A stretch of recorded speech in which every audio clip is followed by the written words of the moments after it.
Welcome into the Talkin Tide podcast on the Pigskin Podcast Network. I'm Chase Goodbread, sports columnist of the Tuscaloosa News. I'm joined, as always, by Travis Reier, the longtime senior analyst at BamaOnline.com. You can get the Talkin Tide podcast at any of your favorite podcasting apps, including Apple Podcasts. You can catch us on Twitter at Talkin_Tide. Get links to all our podcasts right there. Our web host is megaphone.com. We're as well on YouTube and Facebook. I want to thank our sponsors, Peterbrook Chocolatier, North River Dental Associates, and, of course, DraftKings. More on them a little bit later in the program. Travis, we dive into this abbreviated edition of Talkin Tide. We'll be a little quick with this one. I am coming to you from the Music City, Nashville. I'm in a hotel lobby up here for about a day and a half. Going to knock some golf balls around to support my daughter's soccer program. But excited to be with you, Travis. Second scrimmage in the books. The Crimson Tide now just a week to go in spring practice. A-Day, of course, next Saturday. And as of this week, though, two scrimmages down, one to go, one big one to go. Yeah, the one that certainly everyone who wants to get a better look at this football team is anticipating, no doubt about that. I think you had a little bit of an open nature to Saturday's scrimmage than maybe even the week before in terms of attendees that were actually at Bryant-Denny Stadium. But this last one, we all get a glimpse, Goodbread, of this 2022 football team that still could be undergoing some changes as we move into the summer months. Particularly, I would think, on offense after Nick Saban's comments of Saturday. Saban spoke for a little less than 8 minutes following the scrimmage, which is probably about normal for a Nick Saban press conference. And it was pretty clear, Travis, he was not pleased with what he saw on the offensive side of the ball. He mentioned, not all at once, but at various times across those 8 minutes, he mentioned penalties, turnovers, drops, pass protection. What else is there to talk about, right? I mean, he clearly thinks there's a lot to clean up on that side of the ball. Yeah, it still sounds like spring football in a lot of ways, doesn't it? Especially in some areas where you knew this team had some areas that it needed to address. But as much as anything, you like hearing a clean injury report, at least from what he is able to disclose in that abbreviated time that he spends with the media following the scrimmages, following the weekly update that he does during the midweek practice front time frame. So that's the biggest thing right now. I still think, yeah, offensively, pass protection, as you mentioned, receiver spots. Once you get beyond Jermaine Burton, there's been some good things that you've heard about, some first and second year guys, maybe even a third year guy or two. So there's been some positives, but depth building a big part of this time of year as well. And I know he's got some concerns in that regard, specifically maybe more with tight end than just about any other position on this football team. He mentioned that as well. Yeah, they're really only working with 3 tight ends. Kendall Randolph has not played a lick of tight end in the spring. They're working him exclusively at offensive tackle.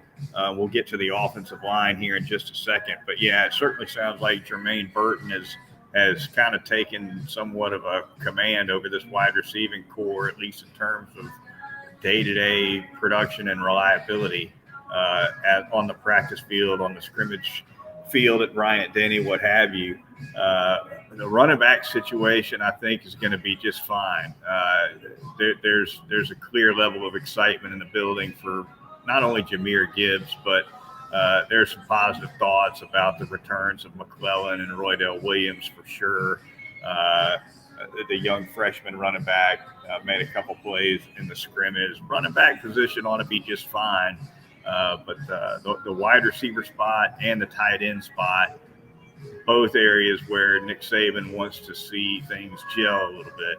Yeah, once you get Ja'Cory Brooks back in that mix at wide receiver, you got to think that's going to help some things. But it is good to have a program vet at this point. I think that's the way you can refer to Trayshawn Holton right now, as kind of that sort of guy, as maybe more of a 3 through 5 option than a top 2 in Trayshawn Holton. But JoJo Earl back for a second season. He's healthy. Aaron Anderson comes on the scene. Kendrick Law comes on the scene.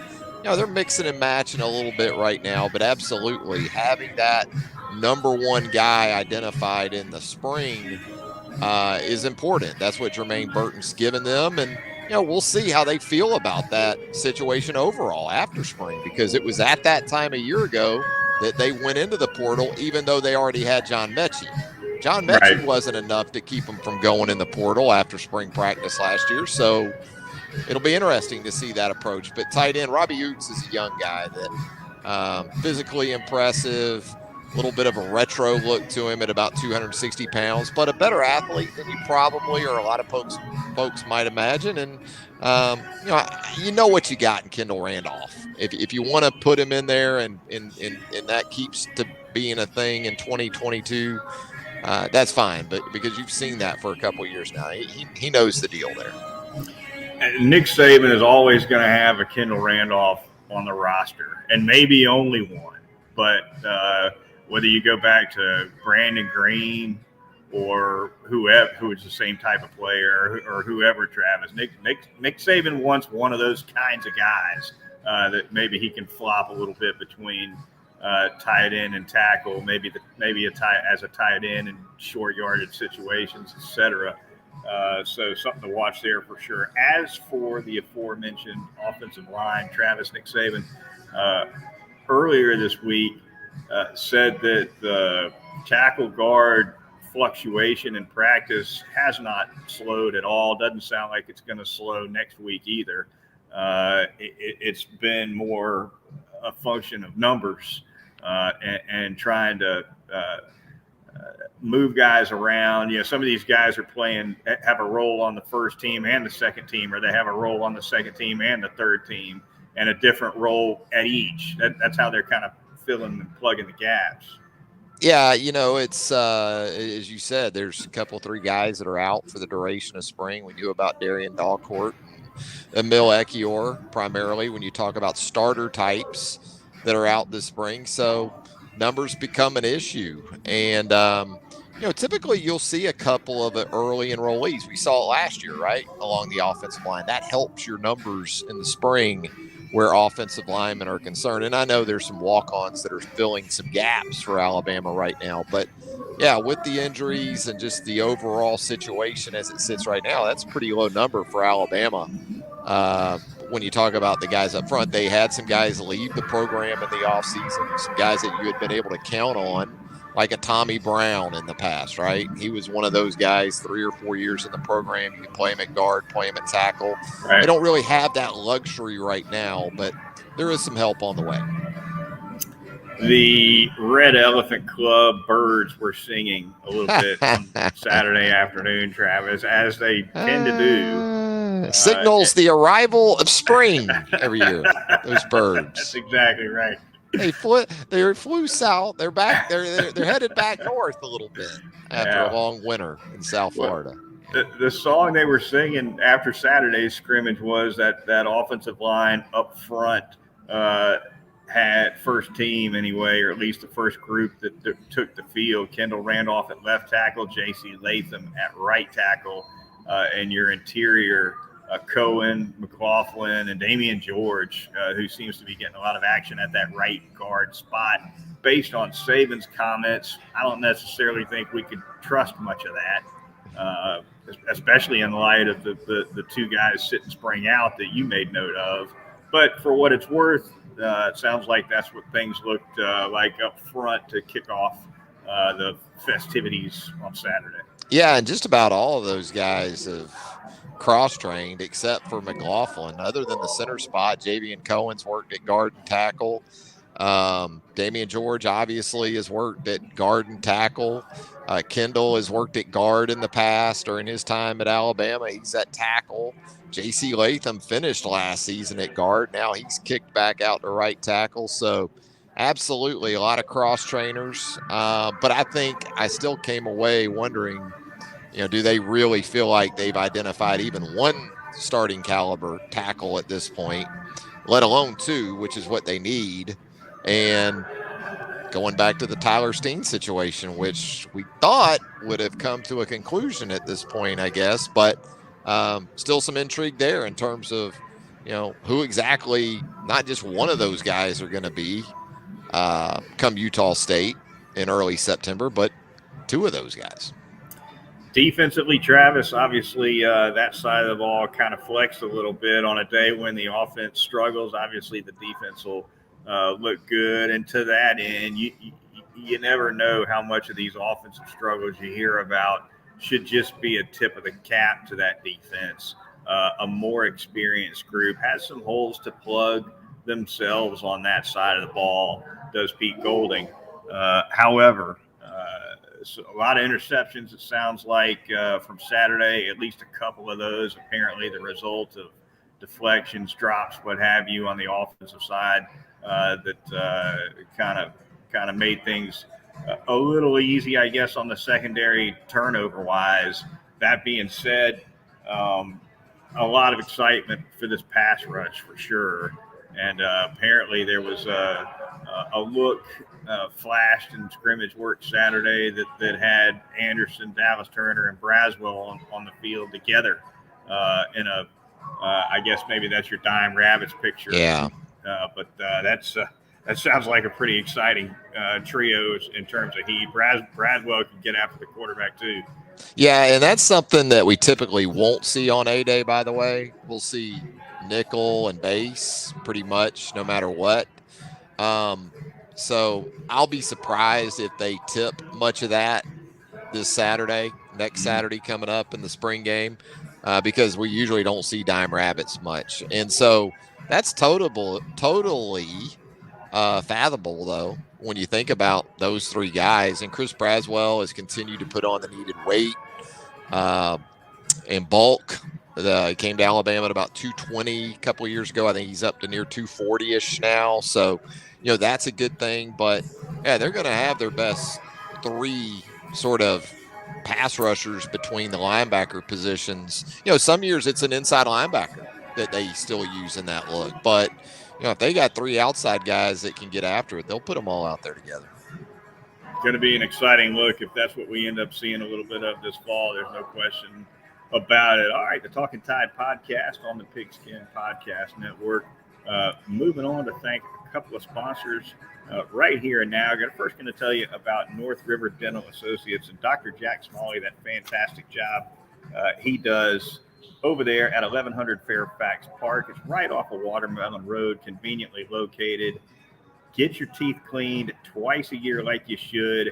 Anything more extensive than a routine cleaning, they got you covered, whether it's the porcelain veneers, the cosmetic dentistry, laser dentistry, endodontics. They're doing all of that. Also doing Botox and Juvederm treatments. As a matter of fact, I believe this Thursday, they're going to be doing a round of those, so you can pick up the phone, maybe make an appointment for that. Tighten up those facial features with the Botox or the Juvederm at North River Dental Associates. Also, the teeth whitening services. Got to check those out as well. But the phone number is 752-3506 or visit northriverdentist.com. It's North River Dental Associates. I'm going to tell you about Peterbrook Chocolatier out there at 1530 McFarland Boulevard North, because we are counting down the days now to Easter 2022. And, of course, when you talk about the traditional Easter basket on Easter morning, they're going to be able to fill that up for you right there at Peterbrook Chocolatier. Hey, they've got some different things, too. They can put a slightly different twist on that Easter basket of yours. If you have a basket that you would like supplied, filled, bring it into Peterbrook Chocolatier. They'll load it up with Peterbrook Chocolatier goodies for you and take that part of the equation out of it for you. Right there at Peterbrook Chocolatier, 1530 McFarland Boulevard North in the Indian Hills section of Tuscaloosa, 205-752-0211. Open Monday through Saturday, 10 a.m. to 8 p.m. Also, finally going to tell you all about DraftKings, our corporate sponsor. TPPN, the promo code. You see it right there if you're watching on YouTube. Use that promo code when you sign up for the DraftKings app. And another big deal this week coming your way, the NBA playoffs coming around the bend. the official sports betting partner of the NBA DraftKings, offering new customers $5. If you bet $5 on any team to win, get $150 in free bets instantly. Cannot beat that deal. So download that DraftKings Sportsbook app now. Use the promo code TPPN. Bet $5 on any NBA team to win their game during the play-in tournament and get $150 in free bets instantly if you get that W, Travis, with that DraftKings Sportsbook app. All right, just a couple of more minutes left to go here in this podcast, Travis. Thought we would tackle the transfer portal news of late around Alabama, which is a mouthful right now as we head into the second week of April. We'll start with Jai Hall, the Alabama wide receiver, off to who knows where, but after a suspension, first a removal from the online roster, and obviously who knows when the suspension went into effect, but a day after that he disappeared from the roster, Nick Saban went to the mic and announced a suspension for the sophomore to be. And I guess just a day after that, news that Jai Hall, the highly regarded four-star recruit from Valrico Bloomingdale High School, is going to be moving on. Yeah, I don't think a surprise to anyone at that point. And we see guys come and go from the online roster. Sometimes you wonder if it's just oversight with Jai. When you got word of that, you figured that's probably not an oversight. Unfortunately, for a guy who had been in the program for just a little bit more than a year, kind of fell in line to the mostly downturns that he had throughout his time at Alabama. So, you consider the physical attributes. He's got everything you look for in a high-level wide receiver, but the situation just never sort of came together between himself and the Alabama football program. And look, we can all sit there from 10,000 feet and look over the situation and say, man, how does a guy a year into it sort of allow for it to become untenable at that point? But Alabama's not for everybody. And all the success, all the guys in the NFL, end of the day, it happens. And, like everything else, Nick Saban, Alabama's going to have a plan and keep moving forward at that position. News to me, Travis, was the tweet from Jai Hall after it was reported that he was off the team. I guess he's got the news now, but that was odd. Well, we've talked about this in the past. The suspension thing with a lot of guys, you started covering Alabama in 2007, right when Nick Saban came on to the job. And we've both seen situations where guys had been suspended 12, 13 years ago, and we never really heard anything for sure about, finality to the situation. They just kind of stayed suspended forever.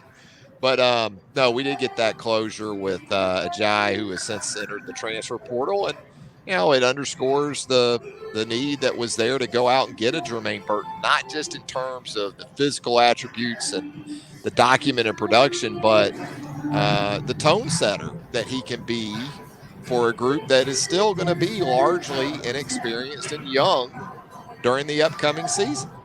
Yeah, Nick Saban seems to have two tiers of suspensions, right? If you're on tier one, there's a path back, and if you're on tier two, it seems like the path always leads away from the capstone for you. So, and Nick's comments last Wednesday night when he was followed up by his statement in his opening remarks, in which he disclosed that Jai had already had an opportunity to come back one other time. Right. That told you exactly what tier I think Jai had assumed, and maybe even a third tier. That is, it's like Flagrant 1 and Flagrant 2. Yeah, turn around and walking back to the dugout.